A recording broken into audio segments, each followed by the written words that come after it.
اعوذ باللہ من الشیطان الرجیم بسم اللہ الرحمن الرحیم مولا صلی وسلم دائما ابدا علی حبیبک خیر الخلق کلہم۔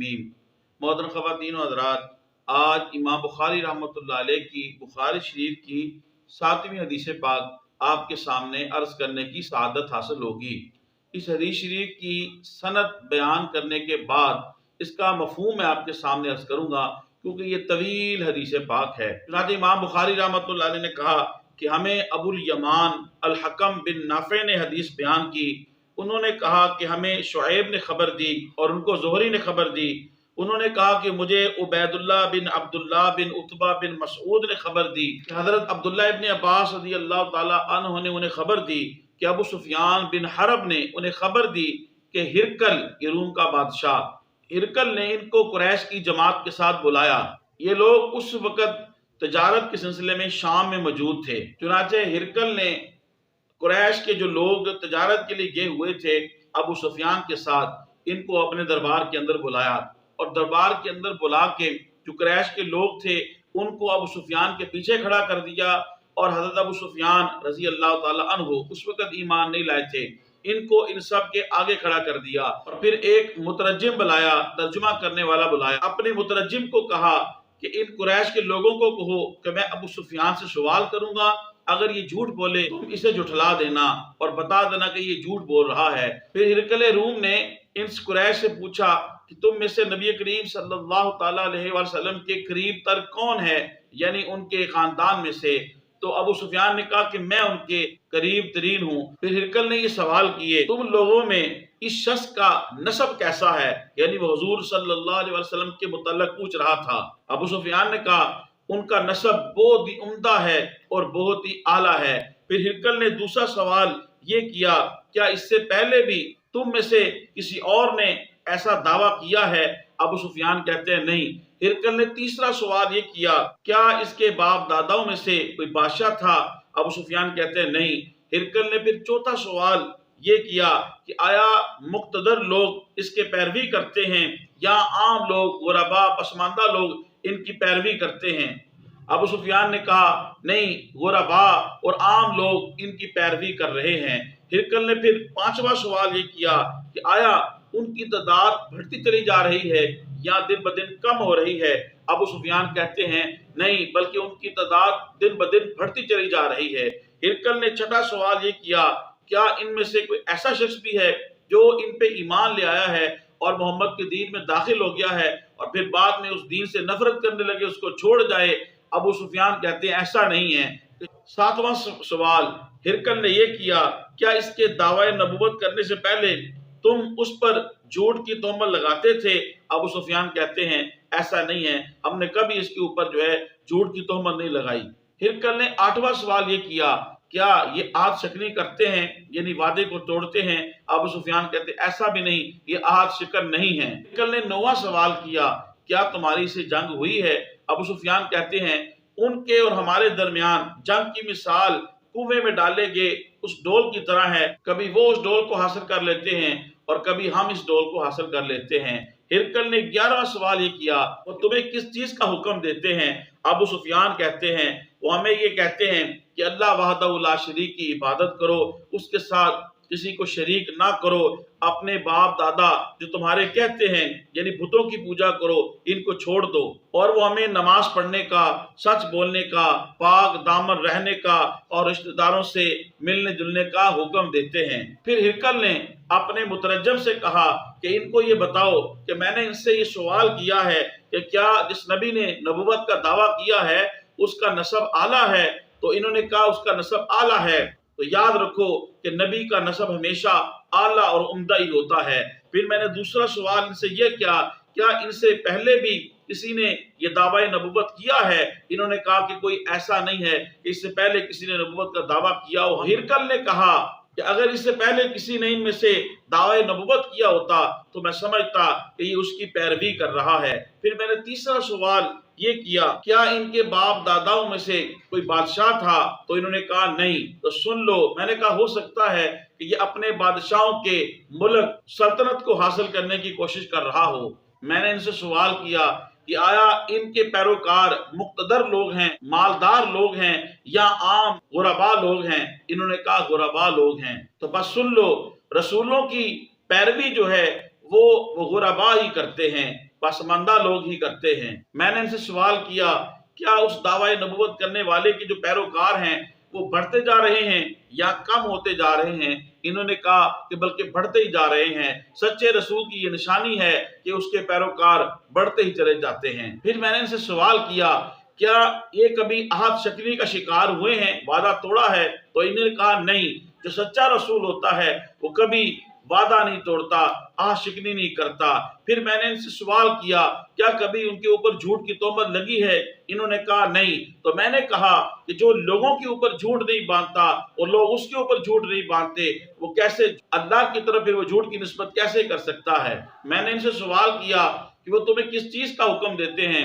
تو تم نے کہا کہ وہ ہمیں ایک وحدہ لا شریک کی عبادت کرنے کا کہتے ہیں، اللہ کے ساتھ کسی کو شریک نہ ٹھہرانے کا کہتے ہیں، نماز کا حکم دیتے ہیں، سچ بولنے کا، پاک دامنی کا حکم دیتے ہیں، رشتہ داروں سے ملاقات کا حکم دیتے ہیں۔ تو سن لو، جو کچھ تم نے کہا ہے اگر وہ سچ کہا ہے تو ان قریب وہ اس جگہ کے مالک ہوں گے جو میرے قدموں تلے ہے۔ اور میں جانتا تھا کہ ان کا ظہور ہونے والا ہے، لیکن مجھے یہ نہیں گمان تھا کہ وہ تم میں سے ہوں گے۔ تو اگر مجھے یقین ہو جائے کہ میں ان کو پالوں گا تو میں ضرور ان سے ملاقات کرنے میں مشقت اٹھاتا اور ان کے پیر دھوتا۔ پھر اس کے بعد رسول کریم صلی اللہ تعالیٰ علیہ وآلہ وسلم نے حضرت دحیہ کلبی رضی اللہ تعالیٰ عنہ کے ذریعے جو اپنا خط بھیجا تھا وہ منگوایا اور پھر ہرقل روم نے اس کو پڑھوایا۔ اس خط کی ابتدا بسم اللہ شریف سے تھی، بسم اللہ الرحمن الرحیم، اور اس پہ لکھا تھا اس کا مفہوم یہ ہے کہ محمد صلی اللہ علیہ وسلم اللہ کے بندے اور اس کے طرف سے رسول ہیں، جو ہدایت کی پیروی کرے اس پہ سلام ہو۔ ہرقل روم، میں تمہیں اسلام کی دعوت دیتا ہوں، اسلام قبول کر لو، تم سلامت رہو گے، اور اسلام قبول کرو گے تو تمہیں دوہرا اجر اور دوہرا ثواب ملے گا۔ اللہ کی عبادت کرو، اللہ کے سوا کسی کو شریک نہ ٹھہراؤ۔ ابو سفیان کہتے ہیں کہ جب ہرقل نے یہ خط پڑھا اس کے دربار میں بڑا شور شرابہ ہونا شروع ہو گیا۔ تو ابو سفیان کہتے ہیں کہ میں نے کہا ابو کبشہ کے بیٹے کا معاملہ بڑا عظیم ہو گیا ہے کہ اس سے سفید فام قوم کا بادشاہ بھی ڈر رہا ہے اور یہاں بھی ان کے چرچے ہو رہے ہیں۔ پھر ہرقل جو ہے وہ بڑا پریشان حال بیٹھا ہوا تھا۔ ہرقل کا ایک دوست تھا اور عیسائیوں کا سردار تھا، گورنر تھا، جس کا نام ابن ناتور تھا۔ یہ علم نجوم بھی جانتا تھا۔ اس نے جب ہرقل کو دیکھا اور ستاروں کی طرف دیکھا اور دیکھ کے اس نے کہا میں دیکھ رہا ہوں ختنہ کرنے والی قوم کا بادشاہ غالب آ چکا ہے۔ پھر جب تحقیق کی گئی تو پتا چلا کہ خطرہ جو ہے وہ مسلمان کرتے ہیں۔ بادشاہ سے مراد اور غالب آنے سے مراد نبی اکرم صلی اللہ تعالیٰ علیہ وسلم کی ذات گرامی تھی کہ آپ پوری دنیا کے اوپر غالب آ جائیں گے۔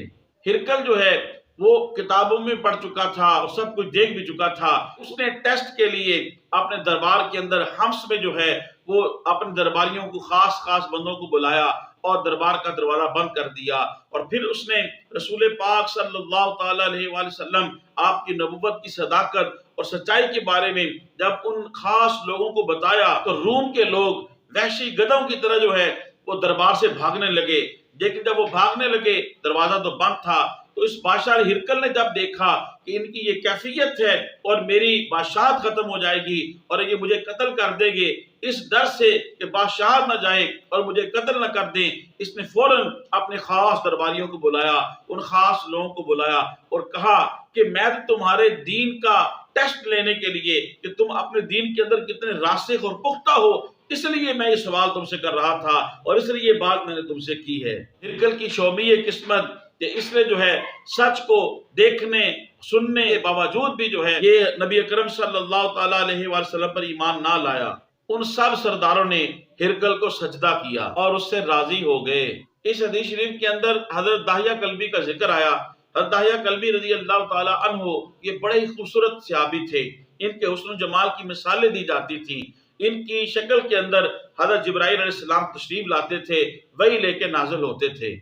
اس حدیث شریف کے اندر ابو سفیان نے حضور صلی اللہ علیہ وسلم کو ابو کبشہ کہہ کے بلایا، یعنی کبشہ کے بیٹے کا معاملہ اتنا معروف ہو گیا ہے کہ سفید فام بادشاہ جو ہیں وہ بھی ڈر رہے ہیں۔ تو محدثین نے کہا کہ ابو کبشہ یہ نسبت حضور صلی اللہ علیہ وآلہ وسلم کی طرف کیوں کی قریش نے؟ تو محدثین فرماتے ہیں اس کی ایک وجہ یہ ہے کہ انہوں نے تعصب کی بنا پہ، حسد کی بنا پہ، بغض کی بنا پہ ابو کبشہ کی نسبت جو ہے وہ حضور کی طرف کرتے تھے۔ اس کی وجہ محدثین نے بیان فرمائی کہ ابو کبشہ قبیلہ خزاع کا ایک شخص تھا، تو یہ بت پرست نہیں تھا، آتش پرست تھا۔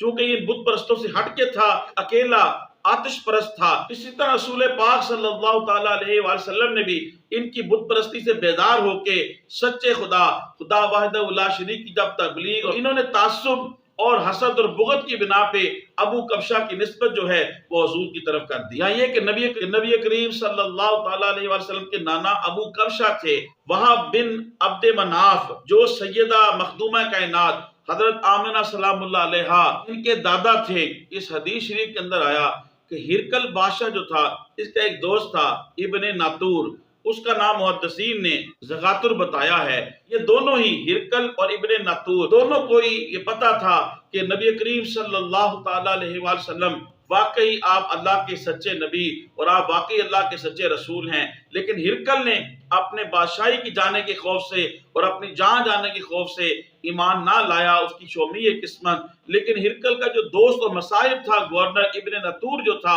وہ ایمان لے آیا، جب اپنی قوم کی طرف گیا اس وجہ سے انہوں نے قتل کر دیا کہ یہ حضور پہ ایمان کیوں لے آیا ہے۔ نبی کریم صلی اللہ تعالیٰ علیہ وسلم کا مکتوب مبارک جب داہیہ قلبی ہرقل کے دربار میں پیش کرتے ہیں، اس مکتوب شریف کے اندر لکھا ہوا تھا ایمان لے آؤ، اسلام قبول کر لو، تمہیں 2 اجر ملے گا۔ تو 2 اجر اس لیے کہا کہ پہلے عیسیٰ علیہ السلام پر ایمان لانے کی وجہ سے وہ بھی ثواب ملے گا، اور پھر حضور پر ایمان لائے اس وجہ سے بھی آپ کو ثواب ملے گا، تو 2 اجر تمہیں ملے گا۔ یہ اس لیے کہا۔ دگنے اجر کی یہ بھی وجہ ہو سکتی ہے کہ ہرقل کے ایمان لانے کی وجہ سے اس کے متبعین اور اس کے جو چاہنے والے تھے وہ بھی ایمان لے آتے، تو اس وجہ سے بھی اس کو 2 اجر کی بشارت دی گئی۔ اس حدیث شریف پہ ایک اعتراض اور سوال یہ ہوتا ہے کہ اس مکتوب شریف کے اندر نبی کریم صلی اللہ تعالیٰ علیہ وسلم نے قرآن مجید کی ایک آیہ مبارکہ لکھی، یا اہل الکتاب تعالوا الی کلمۃ سواء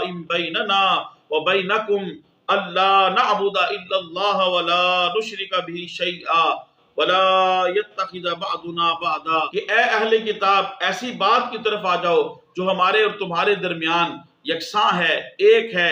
وہ کیا ہے کہ اللہ کی ذات ایک ہے، اللہ کے سوا کوئی وحدہ لا شریک نہیں ہے، اور وہی عبادت کے لائق ہے۔ یہ آیت مبارکہ 3 سال بعد نازل ہوئی جب مکتوب پیش کیا گیا۔ تو محدثین نے فرمایا اس کا ایک جواب تو یہ ہے کہ نبی کریم صلی اللہ تعالیٰ علیہ وسلم نے جب یہ حروف اور یہ الفاظ مبارک لکھے تو اس کے موافق میں اللہ پاک نے قرآن کی آیات اتار دی۔ اور دوسرا محدثین نے یہ جواب دیا پورے کے پورے قرآن مجید کا نبی کریم صلی اللہ تعالیٰ علیہ وسلم کو علم تھا۔ یہ ابن عربی رحمت اللہ علیہ کا قول ہے۔ اس حدیث پاک کا جو باب ہے اس کا عنوان قائم کیا گیا تھا کہ وحی کی ابتدا اور وحی کا ظہور کیسے ہوتا ہے۔ اس باب کے تحت جو حدیث شریف لائی گئی، اس حدیث کی اس باب کے ساتھ مناسبت کیا ہے؟ تو علامہ بدر الدین عینی رحمت اللہ علیہ شارح بخاری آپ فرماتے ہیں کہ اس حدیث شریف کا باب کے عنوان کے ساتھ نسبت یہ ہے کہ جس شخص پر وحی کی جاتی ہے اس کو کیسی صفات کا حامل ہونا چاہیے وہ اس حدیث شریف کے اندر بتایا گیا، یعنی اس کا نسب سب سے افضل ہوتا ہے اپنی قوم میں، اس سے پہلے کسی نے نبوت کا دعویٰ نہیں کیا تھا اور اس نے کبھی جھوٹ نہ بولا ہو، کبھی عہد شکنی نہ کی ہو۔ تو اس حدیث شریف کے اندر یہ بتایا گیا وہی جس شخص کے اوپر آتی ہے اس کے اندر یہ صفات پائی جاتی ہیں۔ اس حدیث شریف کی یہ مناسبت ہے اس حدیث کے باب کے عنوان کے ساتھ۔ خواتین و حضرات، تبلیغ دین کی نیت سے میرے اس ویڈیو کو آپ زیادہ سے زیادہ شیئر کریں، میرے یوٹیوب اسلامی چینل کو سبسکرائب فرمائیں، یوٹیوب کو کمنٹس کریں، لائک کریں، بیل آئیکن کو ضرور پریس کریں تاکہ ہر آنے والی ویڈیو آپ کو مل سکے۔ اللہ پاک آپ کو جزائے خیر دے۔ السلام علیکم ورحمۃ اللہ وبرکاتہ۔